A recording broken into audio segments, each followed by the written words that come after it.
გაგვიმარჯოს, ჩვენ ყველას ვისაც ძლიერ გვიყვარს ლიტერატურა და თამაში ჭვავის ყანაში გვერდი მე-6. ლავანდის ოთახიდან გამოსულ ჰოლდენს ჯერ ისევ ჯეინ გალაგერი ეკვიატება. თავი მე-11 მთლიანად ჯეინს ეძღვნება და ის ფოებეს გავს, რაღაცით ფოებეს გავს. ჰოლდენი ზის ნარწყევისფერ სავარძელში და ფიქრობს ჯეინზე. მათი გაცნობის მიზეზი ძაღლია დობერმან პინჩერი, რომელიც ჯეინის დედას ეკუთვნის და ყოველ გასეირნებაზე ჰოლდენის სახლის წინ მოლზე იკმაყოფილებს ბუნებრივ საჭიროებას. ხოდა გაწიწმატებული ჰოლდენის დედა ჯეინის დედას ურეკავს საყვედურებით და მკაცრი მოთხოვნებით. ჰოლდენი ჯეინს საცურაო აუზზე ხვდება და ესალმება და კარგი ხანი სჭირდება დააჯეროს, რომ დედამისის ანტიძაღლური პოლიტიკის მხარდამჭერი არ არის და დობერმან პინჩერს ლამის სასტუმრო ოთახში ეპატიჟება მოსასაქმებლად, რომ დაუმტკიცოს ჯეინს თავისი ნიტრატები. ჰოლდენისთვის ჯეინის ნაკლი საოცრად ხიბლიანია. თითქოს ამ ნაკლში ყველაზე დიდი მშვენიერება იმალება. ის რომ გოლფს დახუჭული თვალებით თამაშობს და ჰოლდენს დიდი შრომა დასჭირდა, რომ ცალი თვალი მაინც გაეხელინა. ის რომ პირი ყოველთვის ოდნავ ღია აქვს, განსაკუთრებით თამაშობს ან კითხულობს. ის რომ როცა აღფრთოვანებულია პირის კუთხეები ლამის 360 გრადუსით გაურბის აქეთ-იქით და სასაცილო ხდება. ის რომ დამკში ქვები უკანა რიგიდან ცოცხალი თავით არ გამოჰყავს. ჰოლდენს არ აინტერესებს ჯეინი ვისთვის აუშნო ან ლამაზი. ჰოლდენისთვის ჯეინს გულელი მშვენიერება აქვს, რადგანაც ჯეინის ნაკლის მიღმა მისი სულიერი ღრმა განცდები ჩანს. შიში და თანამედროვლად არაადამიანური სიმამაცე, ღიაობა და თანამედროვე სრული იზოლაცია სამყაროსგან. ჯეინს შეუძლია შენთან იყოს სრულებით, მაგალითად, როცა კინოში ხელჩაკიდებულების ხედან და არც კი ფიქრობენ, სად იწყება ერთის სხეული და სად მთავრდება მეორის, როგორც ნერუდა იტყოდა. ჯეინი ის გოგო არაა, მარტო იმაზე ფიქრობდეს, რას ფიქრობს მასზე ბიჭია, ამიტომ მთლიანად შეშდებოდეს ან მოუსვარობისგან წრიალებდეს. ჯეინი ცოცხალ სულს გრძნობს და სხეულს ის შინაგანი ბლის, ანუ კურთხევა ეფინება. ჯეინს ნდობა შეუძლია და ამიტომ უკიდურესად მოწყვლადია. ამიტომ აგიჟებს ჰოლდენს სტრატლატერთან მისი პაემანი და უკეთ რომ მიხვდეთ იმ შემთხვევაზე ყვება, როცა ყველაზე ახლოს იყვნენ შეყვარებულთა ალერსთან, მაგრამ საქმე მაინც არ მივიდა იქამდე, რადგან ჯეინი ტუჩებს არიდებდა. ჰოლდენს კი არც ერთ გოგოსთან არ შეუძლია მხოლოდ თავის მამაკაცურ ეგოზე იფიქროს ჯეინთან ხომ საერთოდ. ანუ ეს მწკარი, რომ მაგალითად ჯეინი ის გოგო არ არის, ვინც მხოლოდ იმაზე ფიქრობს, თუ რას ფიქრობს მასზე ბიჭი და ამიტომ მთლიანად შეშდება ან მოუსვარობისგან ტრიალებს. ხო, ყველაზე დიდი შეცდომა ქალის მხრიდან ალბათ ის არის, რომ გაინტერესებდეს, რას ფიქრობს შენზე მამაკაცი ან რა ტიპის ქალები. ანუ თინეიჯერ ბავშვ გოგოებს, ჩემოსწავლებს ხშირად ქონიათ ეს კითხვა, ხო, რომ რა მოწონთ ბიჭებს. ბიჭებმა თვითონ არ იციან რა მოწონთ. ანუ შენ უნდა იცოდე რა მოგწონს შენ თავში, ხო, იმიტომ რომ თავარი ძალა ემოციურობისა შენია. ანუ ხო, და თავარი ჯილდო ალბათ ქალისა ეს არის, ხო, ღრმა ემოციურობა, ჭკუა, უნარი გაარჩიონ მთელსა და ბნელს შორის, იქ სადაც მამაკაცს ამის უნარი არ აქვს, იქიდან გამომდინარე, რომ ის ღრმა ემოციურობა არ ახასიათებს, რაც ქალს. და ამას მხოლოდ ჩვენ თვითონ თუ იპოვი, ანუ თინათინი მაგალითად ბრძენია, ხო, თინათინმა იცის ადამიანის ფსიქიკის ყველაზე ღრმა ხვეულები, ანუ მაგალითად მიდის როდესაც როსტოვანთან მიდის ნადირობის შემდეგ მე კარის მცველს ეკითხება როგორ არისო და რო გაიგებს რომ ცუთხასიათზეა არ შედის, ხო, იმიტომ რომ შესულიყო ეს იქნებოდა ალბათ ეგოისტური საქციელი და ზედაპირული და უფრო საკუთარი ეგოთ შთაგონებული და იმიტომ როგორ ხმე რო შევა გაუხარდება, ხო, არამედ აცლის რომ ადამიანმა თავად მოიკითხოს, ან თავად მოერიოს რაღაც იმ ღრმა სევდას და მოიკითხოს ან როგორც მამარდაშვილი იძახის იმისაც რომ გაცვლა მოხდეს ადამიანებს შორის ემოციებისა დრო, ადგილი, სიტუაცია და მზაობაა საჭირო და როდესაც ამ მზაობას აცდენილი ხარ, რაღაცა ინგრევა მოუბრუნებლად ადამიანების ურთიერთობაში, რასაც მე ვეღარ აღადგენ.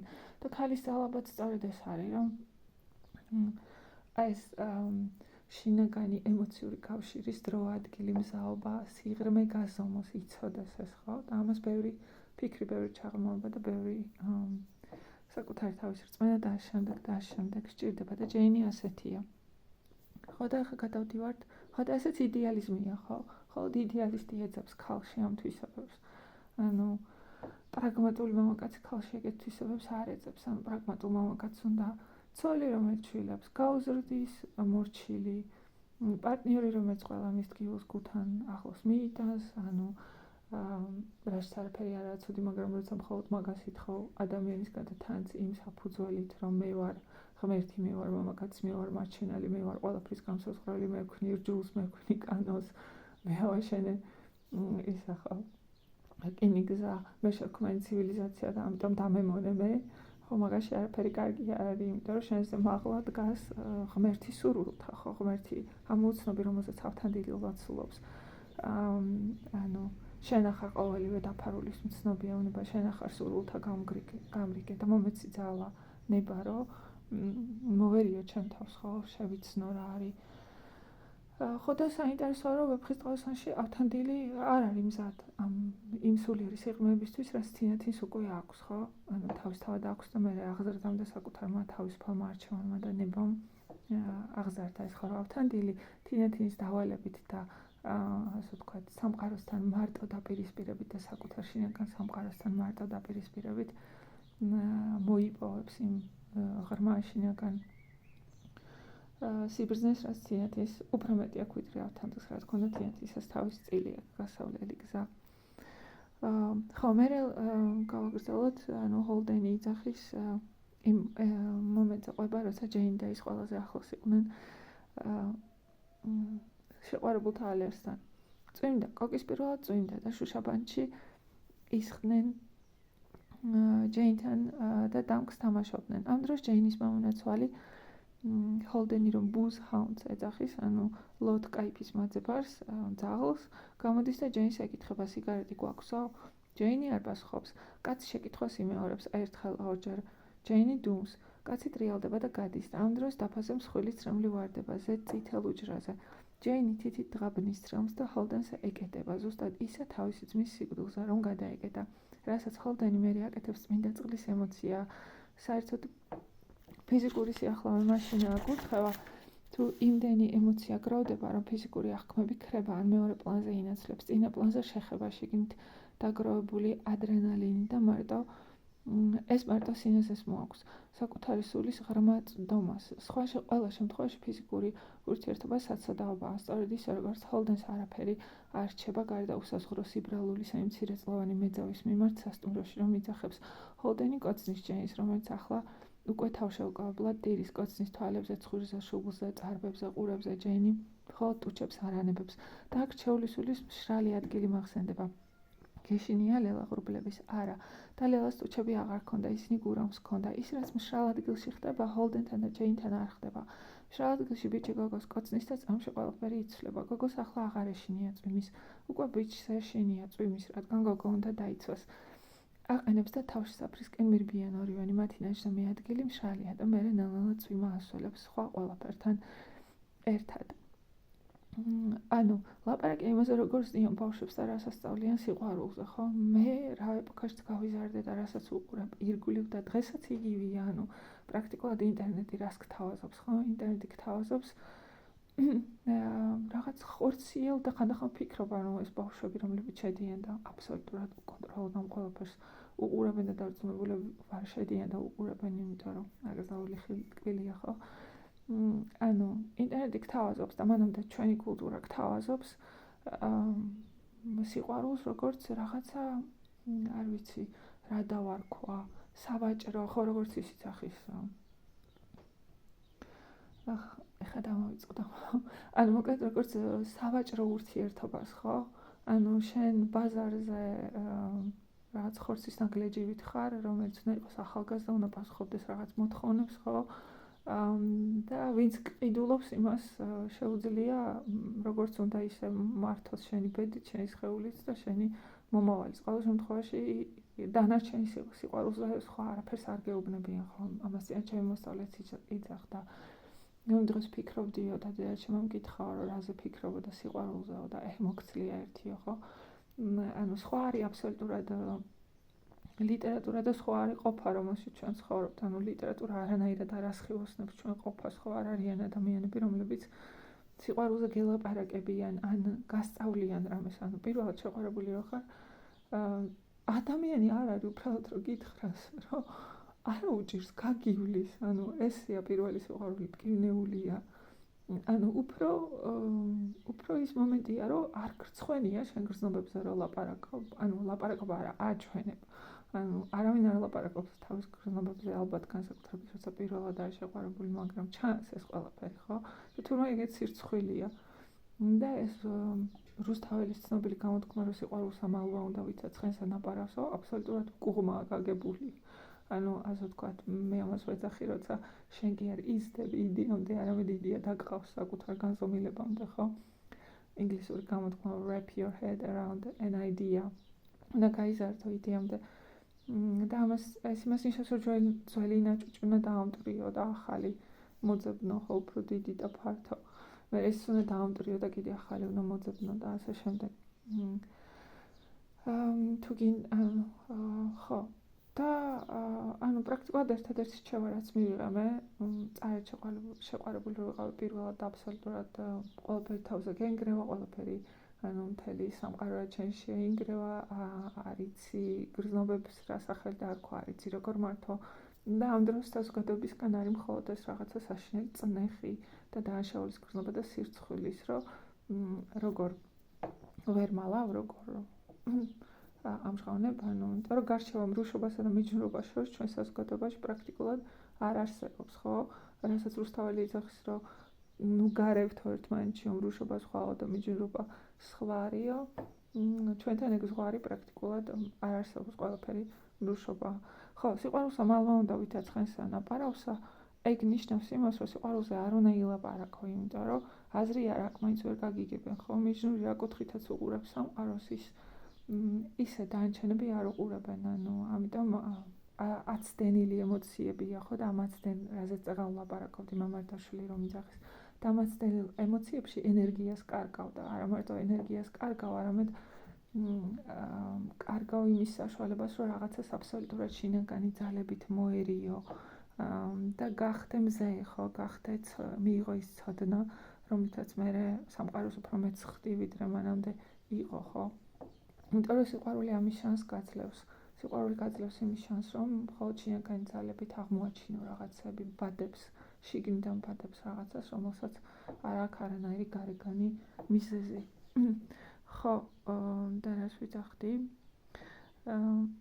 ხო ამაზე ვიძახდი მგონი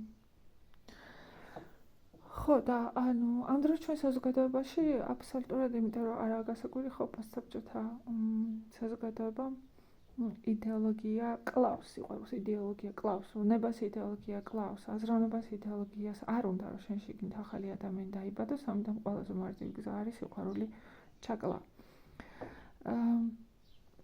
ხო რატომ არ გამოსდით ასე ჰოლდენს და ხო ეს მოთხრობა მაგალითად პატარა მინიატურა არჩეული შვილის ეს მშრალი ადგილი ქვია და ბავშვებს ვაკითხებ ხოლმე რომ დაფიქრდნენ იმაზე თუ რა მშვენიერია სიყვარული ხო როგორ შეიძლება გარდა ამისა გენიალური მინიატურა ძალიან მარტივია და უზარმაზარი ეს მინიატურები რჩეული შვილის საოცარია საოცრად მოკლეა ღრმა ფილოსოფიური აზრებია შიგნით ჩადებული ინტერპრეტაცია შეიძლება ბევრნაირი და ამავე დროს მარტივია და პირველი რასაც მეუბნებიან ბავშვები არის ის რომ მას რატო გვაკითხებთ ეგეთ ლიტერატურას ხო რას ქვია ლელას ტუჩები აღარ ქონდა და ისინი გურამს ქონდა და მე რომ მეუბნები რომ დაფიქრდით რა დევს ამაში ხო რომ სიყვარული მშვენიერი ან მაგალითად ყივჩახის პაემანი ხო სიყვარული თელი ლიტერატურა სიყვარულია და ბავშვებს ისე ასწავლიან სიყვარულს რომ არანაირი კავშირი რეალურ სამყაროსთან თავიანთ შინაგან გრძნობებთან არ არის იმიტომ რომ ჩვენ საზოგადოებაში სიყვარული მიჯნურობა და მრუშობა ერთი და იგივეა გეუბნებიან რომ ეს მიჯნურობა კაცოა ეს უბრალოდ იმ რუსთავებმა მოიგონა რაღაცა თორე რეალურად სისულელია ხო ისევ დაუბრუნდა რომ ჰოლდენს ბევრი რომ არ ვილაპარაკო რატომ არ გამოსდის ასე ჰოლდენს და ჯეინს რატომ ედებიან ორივენი ღობე ყორეს ჯეინი სტრატლატერს ხვდება და ჰოლდენი იმ სხვა გოგოს ეხვეწება ჩემთან ერთად გამოიქეციო ახალი იდილიური ცხოვრების დაწყებას რომ გეგმავს მასთან ერთად ჩემი აზრით ეშინიათ ნამდვილი ტკივილის იმედგაცრუების და მკვლელი სიყვარულის ეშინიათ ამის მერე ჰოლდენი ერნის კლუბში მიდის გრინვიჩ ვილიჯში, სადაც მისი ძმა დადიოდა ხშირად, სანამ ჰოლივუდში წავიდოდა. ერნი დიდი, მსუქანი შავკანიანია, რომელიც პიანოზე ისე კარგად უკრავს, რომ ჩვეულებრივ მოკვდავებს თავს აღარ უყადრებს და ამიტომ ხანდახან გინდა როიალი ამოუტრიალო. ერნის სახე პროჟექტორის რკალშია მოქცეული, თითები კი არ ჩანს. ერნი ჩვეულებრივად უკრავს, მაგრამ პატიმოყვარეობისგან იბერება. ტაში, რომელთაც პუბლიკა აჯილდოებს, ჰოლდენს გულს ურევს, რადგან ყველა ტაში ყალბია. რატოა ყველა ტაში ყალბი? იმიტომ რომ იმ საზოგადოებაში არც ერთი ადამიანი არ აქვს ერთნაირად მუსიკას და ჭეშმარიტად ძალიან იშვიათი აღიქვამს და ვინც ჭეშმარიტად აღიქვამს მუსიკას, იმას ტაშის თავი არ აქვს, ალბათ ან ტირის ან გაოგნებულია, ასე ვთქვათ. მაგაზე მახსენდება ფილმი და სცენა, როგორც ყოველთვის. მე მგონი Lover ქვია ფილმს, საყვარელი, ახალგაზრდა ევროპელი გოგოს და ჩინელი მდიდარი მამაკაცის ურთიერთობაზეა. იმიტომ რომ ეს ინგლისური ოჯახი ჩინეთში ცხოვრობს და გაიცნობენ ერთმანეთს და მდიდარ ჩინელ მამაკაცებს ჩვევათ აქვთ, რომ საყვარელი ყავდეთ, სანაცვლოდ მოიყვანენ და ამ გოგოსთვის კიდე რაღაცნაირად სულ ერთია, რაღაცა ნიჰილისტური განწყობა აქვს გრძნობებისადმი და ეს კაცი მდიდარია და ამიტომ იწყებს ამ ურთიერთობას.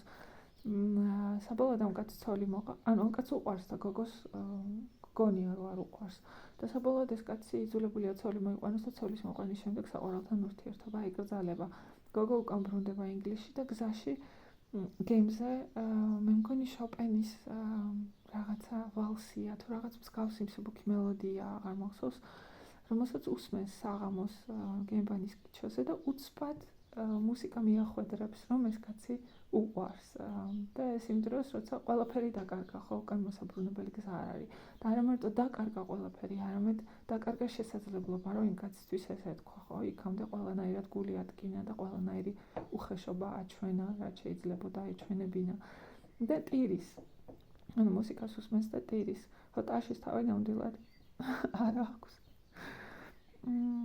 წყვილები, რომლებიც მის გარშემო სხედან საცოდავები არიან.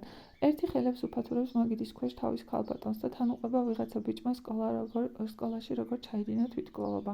აი ეს მაგალითი რო ვიძახდი, ხო, რომ კაცები, რომლებიც მომალივით იფხარებიან და დეზების კარონის და ყიყლიყოთ იგივლიან გარშემო და გიმტკიცება, რომ ყველაზე მაგარი ტიპები არიან. და მეტი არაფერი არ აინტერესებს ქალთან ურთიერთობაში, მხოლოდ საკუთარი ეგო ალბათ ეს ყველაზე საშინელება, რასაც შეიძლება დათანხმდე. და მერე ხელი შეუწყო ამას, ხო, რომ დარეჯანი და ლუარსაბი გაიხსენეთ, ან დარეჯანი როგორ უწყობს ლუარსაბის ეგოს ხელს. არ არის მომენტი, სადაც დარეჯანი ლუარსაბს ეტყვის, რომ ოე, გამომფხიზდიაბა, ვინ ახარ და რა ხარ, სად არის შენი ღვთაებრივი სახე, ხო? იქ ძალიან კარგად ჩანს სტუმრობის ეპიზოდში, როდესაც გლეხის ქალი მოვა და შესჩივლებს, რომ კამეჩი დაიჭირესო ჩემიო. და იქ დარეჯანი როგორ აქებს და აძდებს ლუარსაბს, რომ და როცა ლუარსაბი ეტყვის, რომ გამოაშვებინეო, ამ ქალს ეუბნება, რომ ნახევ აქ რა ამბავი დააყენაო და ის აქ სახელი აქ დიდიო და ასე შემდეგ და ასე შემდეგ. ანუ სიყვარული არ ნიშნავს, რომ საკუთარი ქმრის ეგოს, ან რავი, შეყვარებულის ეგოს ფეხქვეშ ეგები, აქება, დიდებ და არანაირად არა ამ პარტნიორის, რა ვიცი, არანაირად არა ცდილობ გამოაფხიზლო დაანახო, შეაჯანჯღარო, ხო, მოძებნობაში ის რაღაცა ბნელი რაც არ მოგწონს და შეაჯანჯღარო და უკეთესი გახადო ცოლმაც და ქმარმაც ორივემ, ხო? ეგ სიყვარული არ არის, მაგრამ ჩვენ საზოგადოებაში განსაკუთრებით მამაკაცების სიყვარულს ასე აღიქვამენ, ხო? ქალი მე უნდა მეკუთვნოდეს ქალი, მე უნდა მაქებდეს და მადიდებდეს ქალმა არასოდეს ეჭვი არ უნდა შეიტანოს ჩემში, მაშინ ვუყვარ ვარ. მინდა გითხრათ, რომ ფერია და წოდებით მასეთ ქალს საერთოდ არ უყვარხართ, ანუ მას ქალი გიყენებთ და როცა ვეღარ გამოგიყენებთ, დაგაჯდება წედ. ისე ხუმრობით, ნახევრად ხუმრობით.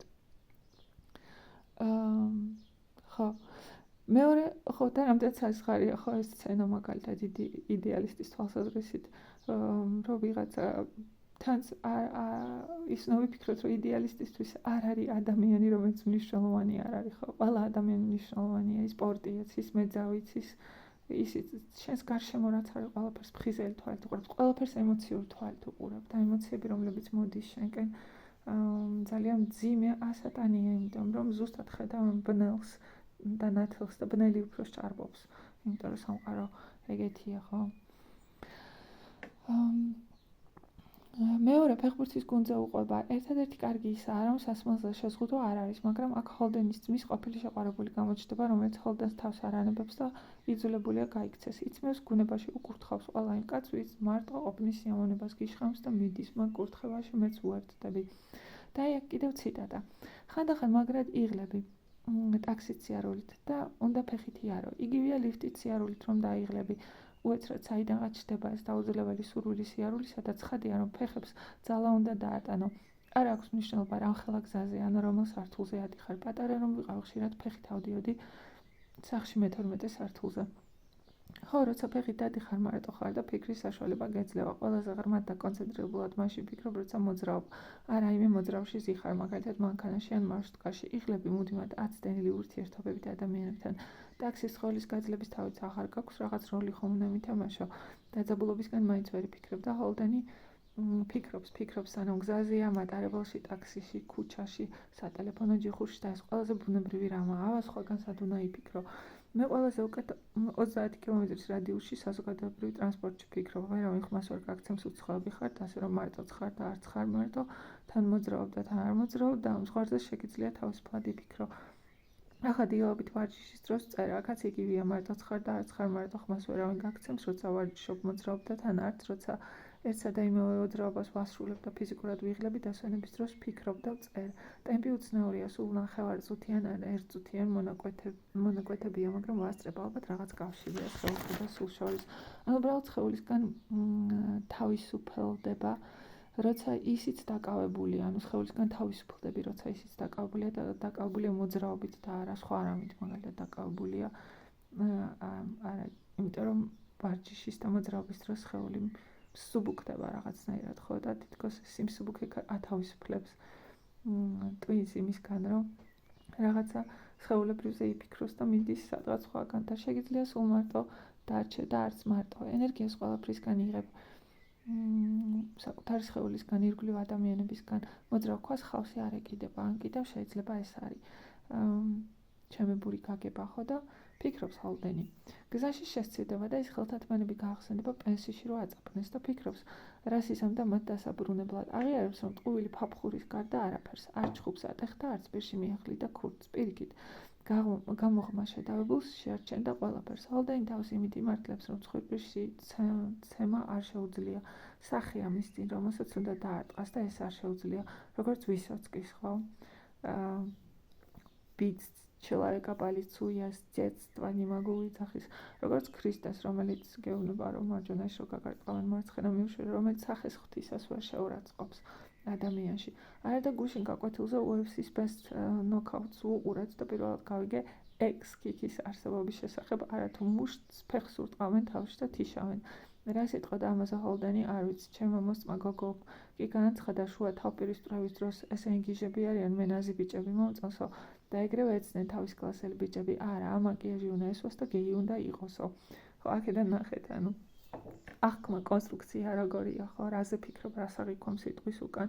ანუ როცა ეს გოგო იცახს, რომ მე ნაზი ბიჭი მინდა, ანუ გულისხმობს ჰოლდენისნაირ ტიპს, გულისხმობს ვისოცკისნაირ ტიპს, გულისხმობს ინტუიციურად, ხო, ტარიელისნაირ ტიპს, რომელიც ძალას არ გადააჭარბებს, რომელიც ადამიანის სახეს დაინდობს, ხო, რომელიც ღირსებას უფრო მაღლა აყენებს, ვიდრე ფიზიკურ ეგოს, ხო, ტარიელი, რომელიც ხატაეთის მეფეს დაინდობს, იმიტომ რომ ტარიელი ის არის, ვისაც ძალის მოზომა ყოველთვის შეუძლია, ტარიელს არ სჭირდება შედარებით ჯაყო და ტარიელი, ხო, ახლა კიდე ჩვენ საზოგადოებაში ეს უცნაური რაღაცა, რომ არასოდეს ერთმანეთს არ ადარებენ გმირს და ანტიგმირს, არა და კონტრასტი ყველაზე უკეთესად ჩანს, ხო?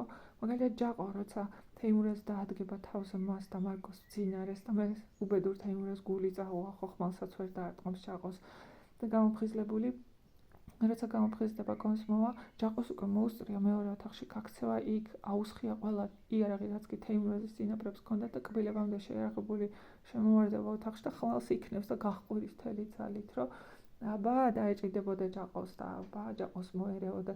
ჯაყო ლაჩარია, ხო? ეს ლაჩრობის სტრატლატერი ლაჩარია. ანუ ნამდვილად ვაჟკაცია ის ადამიანი, რომელსაც ნამდვილად ვაჟკაცი ტარიელია, ხო? იმიტომ რომ მოიგო ხათაჩიომი, არააცია გამოსახლეობა, უთხრა რომ ზემან არ დაგწვათ, იყავით, ხო? და ანუ ხათაეთის მეფე რამაზი მოიყვანა და ხელმწიფესთან ისე გამოალამაზა, რომ ხელმწიფემ ტკბილად მიიღო რამაზი და ამაზე იძახს ტარიელი, რომ ეს ვაჟკაცის მეტის მეტი სიმამაცეა, ხო? რატო სიმამაცე? იმიტომ რომ საკუთარი ძალის იმედი გაქვს და არ გეშინია, რომ ვინმე იფიქრებს, რომ თვათ ისეთი ძლიერი არ ხარ, როგორიც სინამდვილეში ხარ.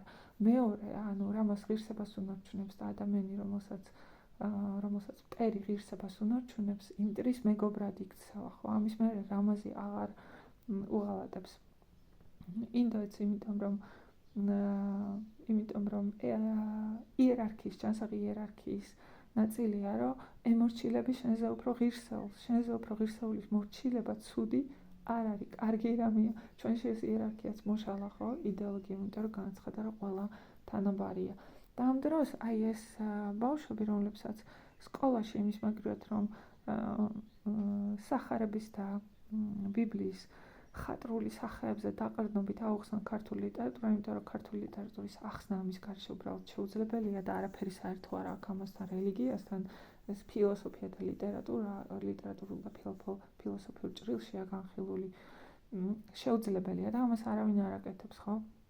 და ამიტომ ესეთი აბსურდი, რომ არც კი ფიქრობენ იმას, რა იგულისხმა იმაში, როცა თქვა, რომ ნაზი არანაირი წარმოდგენა არ აქვთ ვისოცკიზე ან სახეზე ან სახე საერთოდ რას ნიშნავს. ანუ ეროვნულების იმაში წერია ხოლმე, ტექსტის ბოლოში წერია მითითებები, ადრე ეწერა, ახლა აღარ წერია, რომ მხატვრულ სახეზე იმსჯელოთ და გაგებაში არ არიან ეს მხატვრული სახე რა არის, იმიტომ რომ სახეების მრავალგვარობა არ იციან, ხო? რომ სახეის თვისებათა ერთობლიობა განცდათა არჩევანთა ერთობლიობა, რომელიც ყალიბდება, ხო, გარკვეულ გზაზე სიარულის მერე და რომელიც ერთია ყველა ადამიანში და ამიტომ რაღაც არ ქმნავს სახეს, ხო, იმიტომ რომ რაღაცა ტიპიური ხდება, არამზადის სახე, გმირის სახე, პატრიოტის სახე და ასე შემდეგ. ხო. რაც შემეხება, მე უცნაური ადამიანი ვარ. ყველაფერი მაინტერესებდა, რაც რინგზე ხდებოდა იმ წუთას, ხო, იმიტომ რომ რაღაცა ახალი იყო. მოკლედ, წონასწორობის დაცვა ძნელია და წონასწორობა მთლიან შინაგანი ფენომენია. როგორ უნდა დაარტყა სახეზე, როცა ხედავ მის შიშს, ოცნებებს, ნებისყოფას, სიმამაცეს და ერთი მუშტის და აწუყა ფეხის მორწმუნით ეს ყველაფერი ირღვევა და სახე ჯოჯოხეთად იქცევა. რის გამო? ამას ჯობია თავის პატარა ეგოისტურ თამაში აღყვე და მისცე იმის ილუზია, რომ გაჯობა. ან გაიმარჯვა, მაგრამ არასოდეს დაივიწყო ის სახე, ის სასწარკვეთა და ის ჯოჯოხეთი შენ რომ დაატრიალე. ორივე არჩევანს თავის ტვირთი აქვს, საქმე ისაა, რომელი ტვირთია კარგი. როგორც შოთა იტყო და დარბაიძე არ არის რუსთაველი. ცოტა ხანში აღარ ეცოდინებათ შოთა რუსთაველი ვინაა, მაგრამ ყველა მიცის ვინაა შოთა დარბაიძე. ასე ჰოლდენი ლიფტში სუტენიორს ხვდება და თავაზიანი და ცნობის მოყვარე ბუნების გამო შარში ეხოვა. კიდე მოპასანი, ვისაც მოპასანი უყვარს და ვის არ შეიძლება მოპასანი უყვარდეს, მართლმადიდებელ მშობელთა კავშირის წევრებს ალბათ, ვისაც მოპასანი უყვარს, მეძავის მიმართ სიბრალულის გარდა ვერაფერს იგრძნობს. ხომ გესმით მოპასანის მეძავები, ეს მარტოსული საცოდავი არსებები, რომლებიც იაფ ილუზიებს ვარდისფერი კაბი და როტალახიანი გაშავრკინებული ქუსლი უჩანთ, ყიდიან ყველაზე უმანკოდ უხამსი გზებით. რადგან რაც რომ პარადოქსული იყოს, მეძავი ძალიან შორსაა საკუთარი პროფესიის მთავარი ელემენტებისგან, ნებისგან და ეროტიკისგან. მეძავები, რომლებიც თავიანთ სიღარიბეს ავადმყოფობას და სიბერეს მაკიაჟით და ყალბი ღიმილით, ყალბივნებით ალამაზებენ. არიან ისეთი მეძავებიც ყველას რომ სჯობიან, ფუნდუშა, დოსტოევსკის სონია, გმირი, რომელიც სრული წუმპედა მწვერვალებზე ასვლას ახერხებს, სიკეთის შემძლეობის განცდას ყველაზე მეტად ბადებს. ჰოლდენის მეძავი სხვანაირია, ის მეტისმეტად ახალგაზრდა და უსულოა, საქმიანად კიდებს თავის ახალ კაბას, რომ არ დაეჭმუჭნოს, საქმიანად იწყებს საქმის გაჩარხვას და ჰოლდენის უარზე ისე ბრაზდება, როგორც ყველა პატიოსანი მოხელე, რომელიც ღამის 2 საათზე გააღვიძეს და მერე მომსახურების მიღებაზე უარი უთხრეს. ის თავდაჯერებულია საკუთარ ძალაში. როგორც რჩეულიშვილის ერთ-ერთი ნოველის მეძავი, რომელიც პირველი კლიენტის მიღებისთანავე ხვდება საკუთარ ძალას, და იმას, რომ მამაკაცები მასზე უსუსურები არიან და იცინის. ოღონდ ჰოლდენის მეძავი შეურაცხყოფილი რჩება მისი უარით, მისი სიბრალულით, მისი კეთილშობილებით და მერე შურს იძიებს, სუტენიორს აცემინებს. ეს სხვა საცოდაობაა კიდევ. ან იქნებ კარგია, იმიტომ რომ რაღაც მაინც აღძრავს ამ ბავშვის ხმით მოლაპარაკე დაბერებულ სულიან უძველეს პროფესიის მუშაკში, როგორც განათლებული სეინტ მოლაპარაკენი იტყოდნენ. ფელინის რომი მეძავების სცენა, რომლებიც რომის ერთ-ერთ საროსკიპოშ კლიენტებს ირჩევენ. ყველაზე რეალისტური სცენაა, ხმამაღალი ბრდღიალა თავხედი და ყიამყრალი თითქმის შიშველი მეძავები თეზოების რხევით დადიან ერთად შეჯგუფებული შეშინებული კლიენტების წინ და გამყივანი ხმით აგულიანებენ. აბა რომელი იქნება უფრო გამბედავი და არჩევს ნამდვილად ღირსეულ ქალს. მეძავები კურტიზანები, ქალები, რომლებსაც შეუძლიათ ფიზიკური სიყვარულის ხელოვნება სრულყოფილად დაეუფლონ, სანამ სიყვარული არ იციან რა არის. და ბოლოს თბილისელი მეძავები ყველაზე საცდავი ხალხი ამ ქვეყნად. მათ არ აქვთ ეს პური რაიმე სახის რწმენა საკუთარ თავში ან ძალის შეგრძნება და არც ხსნის იმედი, ამიტომ ყველაზე განძირული და უბედური ხალხია. მეძავები რემარკის ამ მეგობარში, რობის მეგობარი სენტიმენტალური მეძავები. მოკლედ ჰოლდენის არ იყოს თავის მოკლა მოგინდება კაცს ამდენი უბედურებით. ჰოლდენი მწვანე კაბას უყურებს და ფიქრობს, როგორ იყიდა გოგომის კაბა მაღაზიაში არავის ეცოდინებოდა, რომ ამ კაბით პაემაზე არ მიდიოდა სატრფოსთან, არამედ ყველაზე საშინელ სამსახურში ამ ქვეყნად. ხო, მოკლედ. ბედნიერ დღეს გისურვებთ.